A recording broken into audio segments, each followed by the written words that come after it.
Saludos amados y amadas, Dios les bendiga, les habla Rafael Lebrón, el pastor Rafa. Soy miembro del cuerpo pastoral y anciano de nuestro ministerio cristiano de las catacumbas, de nuestra amada congregación, la Catacumba 4 de Levittown, Toa Baja, Puerto Rico. Hoy me place compartirles la reflexión de la palabra en esta semana y quiero dirigirme a un pasaje que se encuentra en Jueces, específicamente los capítulos del 6 al 8. Es la historia, la vida y el llamado de este personaje llamado Gedeón, un personaje que hemos escuchado en otras ocasiones, pero que no se interactúa ¿verdad? Con tanta frecuencia. ¿Verdad? Leyendo varias reflexiones y varios devocionales me encontré con, ¿verdad?, unas enseñanzas de esta escritora Alice Hooker sobre Gedeón, y lo que me llevaron a revisitar estos pasajes y a sacar, ¿verdad?, ciertas lecciones que nos puede dar la vida de Gedeón. Y Gedeón, ¿verdad?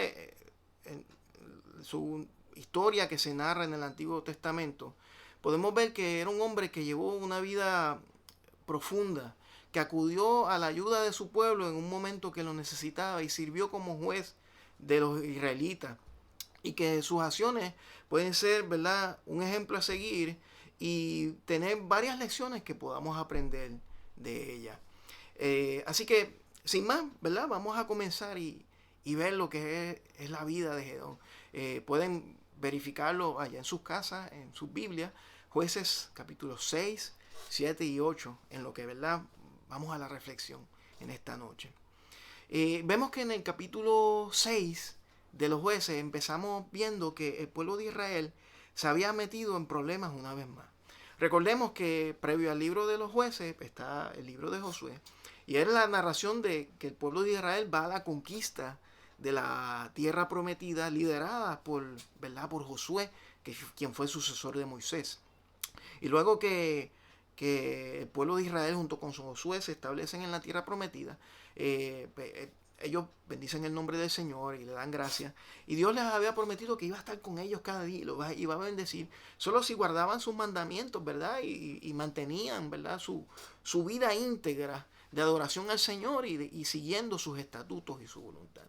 Pero una vez conquistada la tierra, el pueblo de Israel se vio influenciado por todos los pueblos que estaban alrededor, pueblos que no adoraban al Señor, pueblos que mantenían una conducta y un estilo de vida lejos de lo que Dios, ¿verdad?, demandaba de su pueblo, y muchas veces influenciados por esos pueblos, pues se alejaban del Señor, no seguían sus mandamientos y lamentablemente se ponían a hacer prácticas que ofendían a Dios. Como resultado de eso, pues el pueblo volvía a ser oprimido, volvía a ser perseguido, volvía a ser empobrecido en gran manera, porque los pueblos que estaban alrededor, pues entonces se aprovechaban e incursionaban en tierras de Israel y robaban cosechas, dañaban cosechas, robaban los ganados. Y dada esas circunstancias, pues muchas veces en vez del pueblo dirigirse al Señor, pues se iba a la idolatría, levantaba altares a Baal y pensaban, pues, ¿verdad?, que Baal y otros ídolos iban a ayudarlos de los pueblos que los oprimían, y al contrario, lo que provocaban para ellos era más opresión, porque ofendían al Señor con estas prácticas. Pero el punto de conversión, el punto de cambio para ellos fue cuando ellos se dan cuenta de su opresión y vuelven y claman al Señor pidiendo ayuda. Eh, Dicho esto, de mi parte estoy totalmente agradecido de las veces que Dios ha respondido a nuestras oraciones pidiendo y clamando por ayuda. Y entonces aquí encontramos la historia de Gedeón. Dice la palabra que Gedeón era un israelita, un joven israelita que vivía en la ciudad de Orfa, que era el hijo menor de un hombre que se llamaba Joás y que era parte de la tribu de Manasés. La familia de Gedeón no era una familia rica. Vivían con miedo constante a que ¿verdad?, estos pueblos vecinos, llámense madianitas o llámense los amalecitas, vinieran y robaran su grano o dañaran sus ganados, quitando, ¿verdad?, el poco sustento que tenían para vivir. Y tanto la familia de Gedeón como el pueblo en general tuvo que buscar refugio en las cuevas, tuvo que hacer fortalezas en las cavernas para poder protegerse a sí mismo y proteger, ¿verdad?, los pocos recursos que podían obtener o rescatar.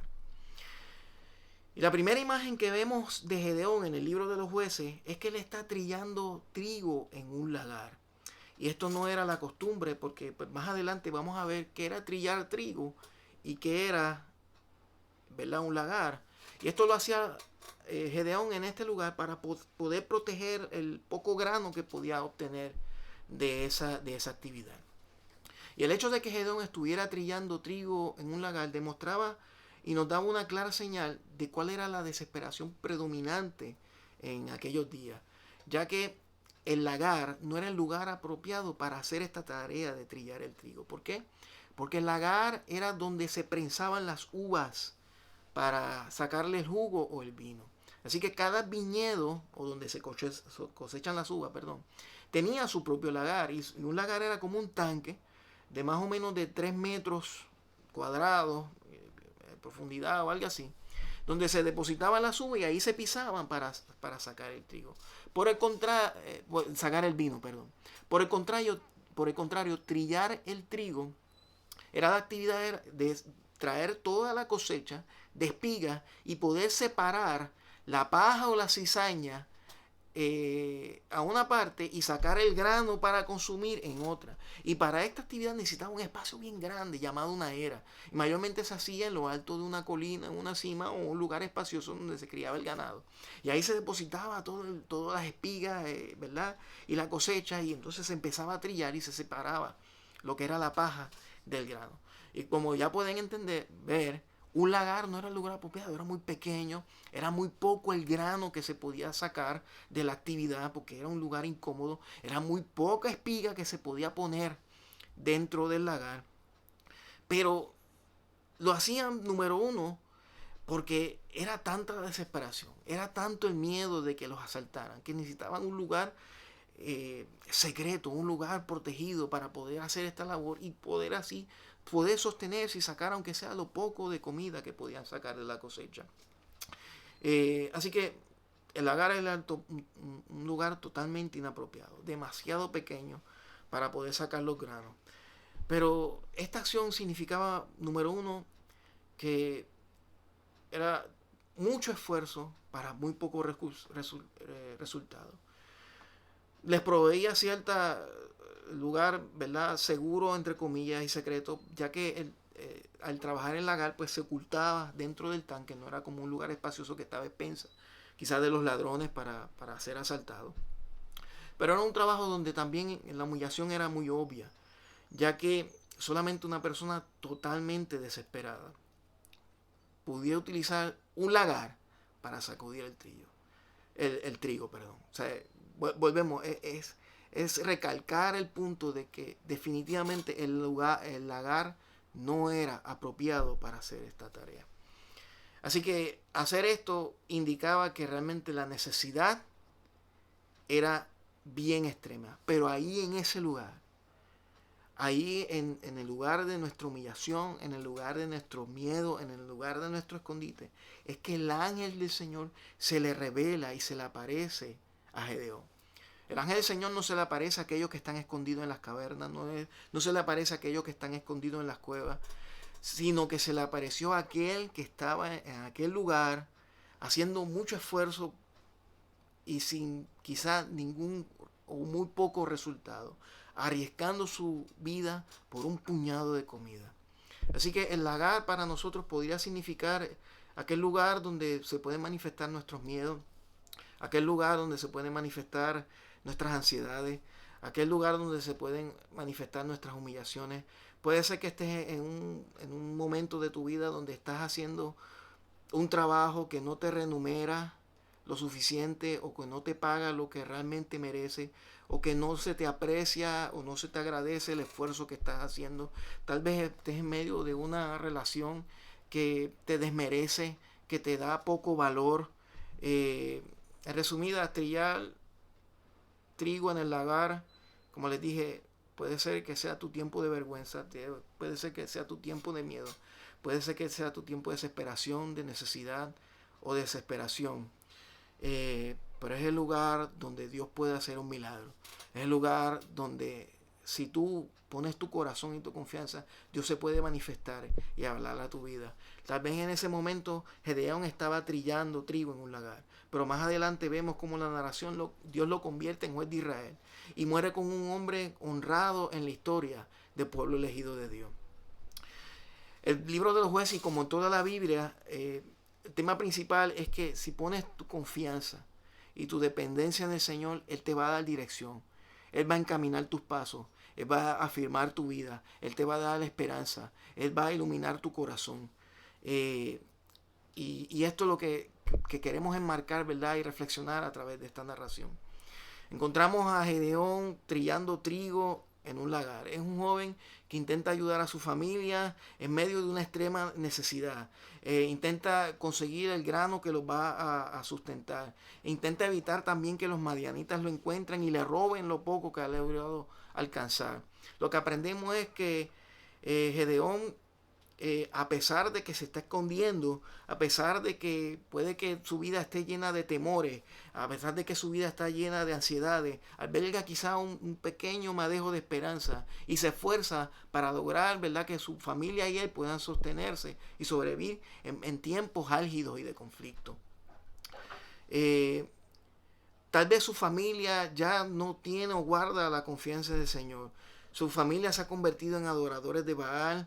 Están corriendo a las cuevas y a las cavernas buscando seguridad. La fe de los israelitas se ha debilitado y posiblemente en este punto de su vida quizás la fe de Gedeón también se ha debilitado.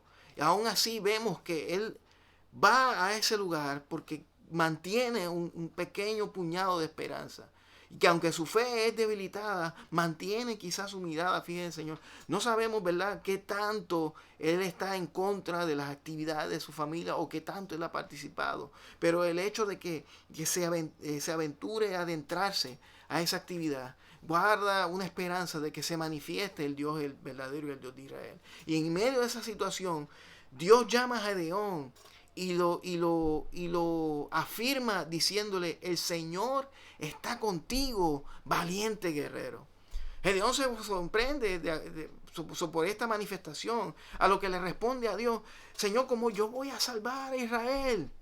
Mi clan, mi familia, mi grupo, mi gente es la más débil en toda la tribu de Manasés. Yo soy el menor. En otra versión dice: yo soy el más pequeño, el más insignificante de mi familia.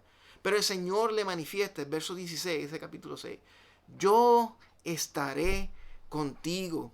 Como Jesús le habló a sus discípulos en Mateo 28, estaré con ustedes siempre hasta el fin del mundo.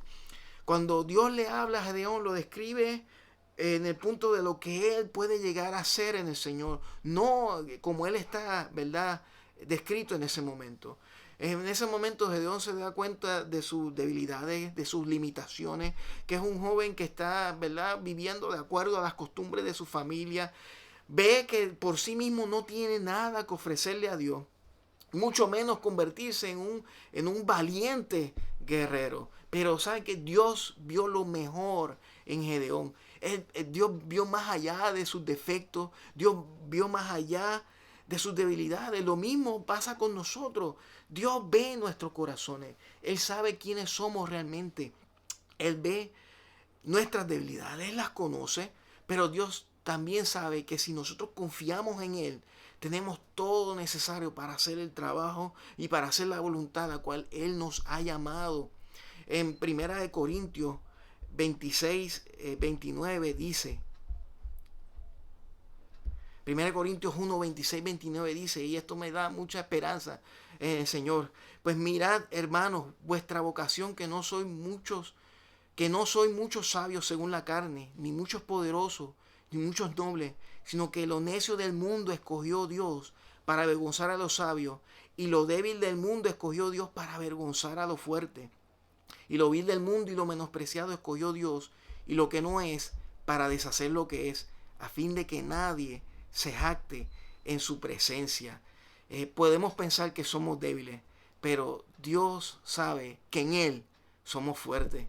Otra cosa que podemos, ¿verdad?, aprender de la narración de la historia de Gedeón es que muchas veces la generación de hoy tiende a olvidar que nosotros también adoramos a ídolos. Y quizás los ídolos no tengan el mismo aspecto que los ídolos en la época de Gedeón. Y si bien no tenemos imágenes ni becerros de oro ni de cualquier otra cosa en el patio de nuestra casa o dentro de nuestra sala, pero muchas veces tendemos a poner nuestra confianza en cosas que están fuera del Señor, en la riqueza, en el estatus y la posición social, en el tiempo que manejamos y en otras muchas cosas que convertimos como ídolos. Y no, ¿verdad? No nos engañemos, ídolo es aquello que ponemos ocupando el lugar que le pertenece a Dios. Ídolo es aquello y todo aquello que nos separa de Dios. Gedeón estaba viviendo en una familia que se había apartado de Dios. Habían estado adorando a Baal y quizás Gedeón se había, ¿verdad?, inmiscuido en esa práctica. Y si no se había inmiscuido y no estaba de acuerdo con ella, tampoco había asumido quizás alguna postura oponiéndose a eso. Pero una vez Gedeón se dio cuenta que Dios era el que le hablaba, que era el Dios soberano, quien era el que estaba dirigiéndose a su vida y dirigiéndose a su corazón. Siguió las instrucciones de Dios, derribó los altares de Baal y de la diosa Cera que tenía a su lado y los derribó también de su corazón. Dios pide que derribemos los ídolos que están en nuestras vidas. Él nos señala y nos, ¿verdad?, afirma a que no dejemos que nada ni nadie se interponga entre Él y nosotros, entre Él ¿verdad?, y su palabra, entre Él y la obra que Él quiere hacer y permanecer en medio de nuestras vidas. Los ídolos no eran aceptables en ese momento, tampoco son aceptables en el día de hoy. Así que no ocupemos el tiempo que solamente le pertenece a Dios. Dios quiere hablar a tu corazón, Dios quiere hablar a nuestra mente, Dios quiere hablar a nuestro pensamiento. No podemos servir a dos amos. No podemos dividir nuestro corazón en varias partes. Dirigimos nuestra atención al Señor o simplemente nos la dirigimos y dejamos dirigirnos por nuestras propias pasiones, por nuestra propia sabiduría. No podemos realizar la obra que Cristo quiere que nosotros hagamos si mantenemos ídolos en nuestras vidas. Vemos que en este comienzo de la historia de Gedeón vemos un hombre joven asustado, complaciente, que se escondía de sus enemigos. El miedo se había infiltrado en el corazón de Gedeón y en el corazón de todo el pueblo y de todos los israelitas. La tribu a la que él pertenecía, la tribu de Manasés, era una tribu débil y que Gedeón posiblemente no tenía mucha esperanza para que su estilo de vida mejorara. Consideremos esto. Gedeón, como les dije, era un hombre joven. No sabemos quizás la edad exacta de Gedeón, pero sí podemos inferir que era el hijo menor de su familia. Pero en este punto tenía toda una vida por delante. Tenía todavía una oportunidad de crecimiento y de madurez y de desarrollo que hacer. Quizás su fe era débil, pero supo dónde buscar fortaleza. Supo dónde afirmar su fe, aunque ésta fuera pequeño, fuera débil. Vemos como a través de la historia de Gedeón hubo varios momentos en que él pidió confirmación. Pidió, ¿verdad?, que Dios le hablara y afirmara, aún en medio de sus inseguridades y aún en medio de sus dudas. Vemos que a través de un holocausto ofrecido, el ángel del Señor lo quemó frente a sus ojos. Vemos que al momento de ser llamado para ir a la batalla, Gedeón le pidió confirmación no una, sino dos veces a través del vellón de lana de un animal. Puede ver que muchos de nosotros veamos que Gedeón estaba dudando, pero muchos de nosotros podemos ver que en medio de su inseguridad, en medio de su temor, Gedeón quiso afirmar su fe y buscó la fuente verdadera que podía afirmar su fe, sino en la presencia de Dios. Y vemos cómo Dios en su gracia y en su misericordia le respondió y atendió cada una de las oraciones y de las peticiones de Gedeón. Dios fue misericordioso y afirmó y plantó la semilla de confianza y de esperanza en el corazón de Gedeón. Como Gedeón, muchos de nosotros también podemos vernos en una situación quizá que nos sentimos que no hemos madurado, que no hemos avanzado, que nos sentimos inseguros, ¿verdad?, y con dudas del próximo paso que nosotros tenemos que dar. Pero ¿saben qué? Esas inseguridades, esas dudas, debemos llevarla a la fuente verdadera y adecuada, que es la presencia de Dios. En Él podemos encontrar la guía, podemos crecer y podemos fortalecer en nuestra fe. En vez de dejarnos llevar por nuestras inseguridades, en vez de dejarnos llevar por la duda, depositemos todas esas preguntas en manos del Señor, y a través de su Espíritu Santo Él nos acogerá. A través de su gracia y su misericordia Él nos responderá y nos fortalecerá en medio de nuestro caminar. Gedeón es un ejemplo de que Dios puede utilizar a gente con defectos, con dificultades, con limitaciones, a un gente que está rota por dentro. Gedeón una vez más le preguntó al Señor: ¿cómo yo voy a salvar a Israel? ¿Cómo yo voy a salvar a mi familia? ¿Cómo voy a salvar a mi tierra? Mi grupo, mi gente, mi familia, mi clan es la más débil de todo Manasés. Yo soy el menor, el más insignificante de todos de mi familia. A veces nosotros nos sentimos que no podemos ser usados por Dios debido a nuestras debilidades, debido quizás a nuestra falta de carácter, debido a nuestras limitaciones. Pero lo sorprendente de esto es que en muchas ocasiones Dios trabaja mejor en medio de nuestras debilidades que en vez de nuestra fortaleza. Una vez más, la palabra del Señor nos enseña, está en 2 de Corintios, capítulo 12, versos 9 al 10, dice así: y me ha dicho: bástate mi gracia, porque mi poder se perfecciona en la debilidad. Por tanto, de buena gana me gloriaré más bien en mis debilidades, para que repose sobre mí el poder de Cristo. Por lo cual, por amor a Cristo, me gozo en las debilidades, en afrentas, en necesidades, en persecuciones, en angustia, porque cuando soy débil, entonces soy fuerte. Aleluya, gloria a Dios. Confiemos en el Señor.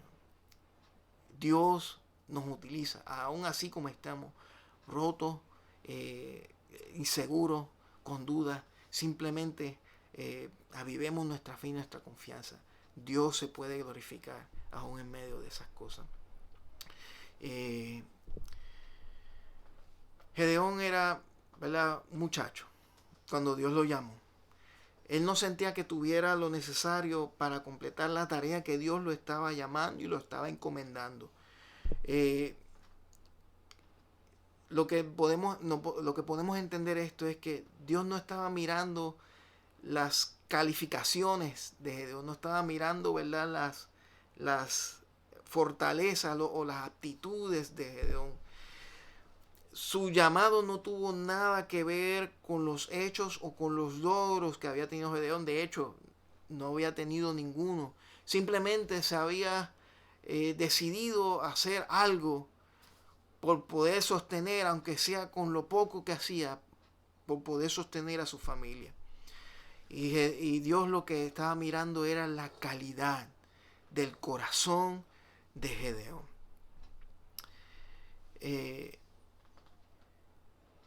Y a través de eso es que Gedeón confió, obedeció y siguió a Dios. Debido a su obediencia, Dios le dio, ¿verdad?, una corona a Gedeón, un lugar máximo. O sea, no fueron riquezas, quizás no fue la gloria, como vemos en el pasaje, ¿verdad? Aún con pocos recursos, Dios le dio la victoria a Gedeón. Porque Dios no busca las mejores cualidades para que tengamos la mayor cantidad de elogios.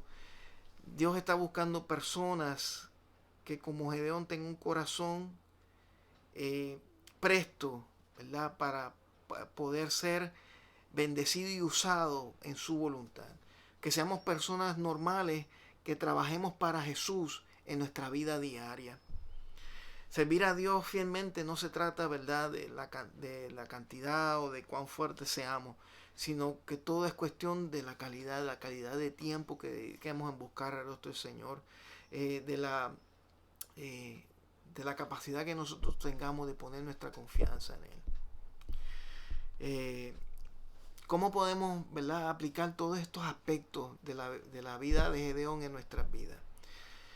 Pues, número uno, podemos ver que la vida de Gedeón quizás es una vida similar a la de nosotros. Tal vez las circunstancias no sean las mismas, pero la época de Gedeón es muy diferente a la que vivimos hoy día. Pero como Gedeón, muchas veces luchamos por comprender qué es lo que Dios ve en nosotros. Tanto hombres, mujeres, tú y yo, sí, cada día nos enfrentamos a sentimientos de duda, ¿verdad? Cuando pasamos por nuestra etapa de niño, ¿verdad? Tenemos esa curiosidad natural de los niños, nos pasamos haciendo preguntas. Cuando ya estamos en la etapa de adolescente, una etapa que es bien álgida para muchos de nosotros en nuestro crecimiento, ¿verdad? Como personas, donde se busca la razón de ser, se busca, ¿verdad?, el camino que habremos de seguir, en qué nos vamos a desarrollar. Cuando llegamos a nuestra etapa adulta, también hay momentos en que nos detenemos y nos preguntamos qué hemos hecho con nuestra vida, hemos alcanzado, logrado, ¿verdad?, lo que nos hemos propuesto. No me siento, ¿verdad?, satisfecho con lo que he llegado hasta ahora. Así que nos enfrentamos cada día con esos sentimientos, ¿verdad?, que crean conflictos en nuestro corazón, que crean inseguridades, ¿verdad?, y que crean dudas con respecto a nuestro caminar. Pero esta historia nos recuerda que en el Señor somos capaces. Nos muestra que Dios ve lo mejor en nosotros cuando nosotros no vemos lo mejor en nosotros mismos. Gedeón tuvo éxito en su llamado porque él permitió que Dios lo usara y él permitió que, ¿verdad?, dejarse llevar por las manos y la dirección del Señor. Nosotros también podemos hacer lo mismo, dejarnos ser dirigidos por el Espíritu y por la palabra de Dios. La historia de la Biblia nos recuerda que en tiempos difíciles pueden ser los tiempos en que experimentemos mayor crecimiento y madurez en nuestra vida. Es en estos tiempos difíciles que, número uno, Dios llama nuestra atención para que entendamos que no es por nuestra fuerza, sino es por las de Dios, y que a la misma vez Él nos fortalece mientras nos recuerda que Él es el que tiene el control de nuestra vida y de nuestras circunstancias. Y aun cuando veamos, ¿verdad?, situaciones difíciles, sabemos que son provocadas para nuestro bien, para nuestro desarrollo, para nuestra madurez y nuestro crecimiento espiritual. Y por último, debemos recordar que nuestra confianza, nuestra permanencia y nuestra fidelidad en lo privado en el Señor se va a poner de manifiesto en nuestra utilidad pública. Gedeón tuvo que tener esa conversación con Dios. Tenía que conseguir esa relación personal con el Señor antes de poder ser útil con alguien. Y lo vemos, ¿verdad?, a la vez cuando él ¿verdad?, se aventuró, o se atrevió a pedirle a Dios, ¿verdad?, confirmación. ¿Por qué? Porque él quería alinear, él quería emparejar su vida con lo que era la voluntad de Dios. Sus inseguridades y sus miedos, en vez de alejarlo de Dios, lo que lo llevó es simplemente a confirmar y a profundizar su confianza en Él, a través de la oración y a través de una búsqueda de intimidad de su relación con Él. Solo cuando convergemos, cuando alineamos nuestras vidas, ¿verdad?, en lo personal, en lo privado, con lo que es la voluntad, ¿verdad?, y el propósito de Dios, podemos ser de utilidad, de servicio para la gloria de su nombre. Gedeón hizo lo que el Señor le había mandado hacer. Incluso arriesgó su vida en medio de la batalla, aún con sus temores, aún con sus miedos. Y nos damos cuenta que como Gedeón podemos nosotros también ser tímidos y sentir temor cuando tenemos oposición en nuestras vidas. Sin embargo, la oposición que nosotros enfrentamos cada día en nada se compara con lo que enfrentó Gedeón en ese tiempo, y mucho menos se compara con lo que Jesús enfrentó en su tiempo. Joyce Meyer, la pastora, tiene un dicho que dice que cuando el temor toque a tu puerta, deja que la fe conteste. El secreto de Gedeón es que permitió ser dirigido, ser revestido de la presencia del Espíritu del Señor. No confíes en ti mismo, confía en Dios. Dios no necesita de grandes números, ¿verdad? Y él le asegura al Señor, él le dijo, cuando fueron a la batalla, Gedeón consiguió un batallón grande de gente y Dios mismo le dijo, no, tú tienes mucha gente contigo. Dios no quería que la gente pensara que se habían salvado por su propia fuerza, sino que pensaran que era Dios el que había hecho la obra. Y de un ejército de 30 y pico mil de personas, lo redujo a 300. Para ver tu familia transformada, para ver tu ciudad transformada, para ver tu iglesia o tu congregación transformada, no necesitamos de grandes números. Necesitamos el poder del Espíritu Santo. Si confiamos en Dios, Él puede obrar, Él puede trabajar a través de nosotros, tal y como lo hizo con Gedeón. Si vamos a cumplir el llamado que Dios nos ha hecho, necesitamos del Espíritu Santo de Dios obrando en nuestras vidas. Así que seamos intencionales en buscar la presencia de Dios en medio de nuestra vida, en medio de nuestro caminar.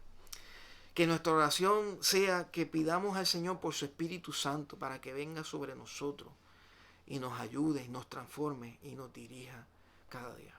Podemos identificarnos con Gedeón en esta hora. Era una persona insegura, era una persona que titubeaba, era una persona posiblemente tímida. Aún así, fue valiente. ¿Por qué?